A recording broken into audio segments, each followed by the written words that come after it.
Hydra کی انہدامی کارروائیوں میں اصولوں پر عمل کرنا ہائی کورٹ کی ہدایت۔ تلنگانہ ہائی کورٹ کے جج جسٹس سری بھاسکر ریڈی نے پھول باغ پیٹلا برج علاقے کے عرضی گزاروں کی سماعت کرتے ہوئے بلدی حکام ریونیو بشمول ہائیڈرا کو ہدایت دی کہ گھروں کی انہدامی کارروائی میں اصولوں پر سختی سے عمل کریں۔ عرضی گزاروں نے بتایا کہ وہ خوفزدہ ہیں کہ کیونکہ ان کے مکانات موسی ندی کے FTL میں واقع ہیں۔ عرضی گزار مہندر سنگھ اور دیگر 14 نے اپنے خدشات کا اظہار کیا۔ انہوں نے بتایا کہ وہ ایک طویل عرصے سے پرامن طور پر یہاں مقیم ہیں۔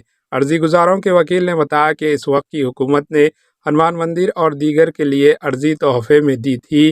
انہوں نے مزید بتایا کہ موسی ندی کے حدود نظام دور میں قائم کیے گئے تھے۔ پیٹلا برج علاقے میں واچ ٹاور پیٹلا برج بنایا گیا تھا تاکہ موسم برسات میں موسی ندی کے بہاؤ پر نظر رکھی جا سکے۔ ندی کی باؤنڈری وال جو پرانا پل تھا چادر گھاٹ پتھروں سے تعمیر کی گئی۔ جج نے حاکم سے کہا کہ متاثرین سے بات کرے اور متاثرین سے کہے کہ فوری طور پر ان کی انہدامی کا خطرہ نہیں ہے۔ Bureau report AHN news.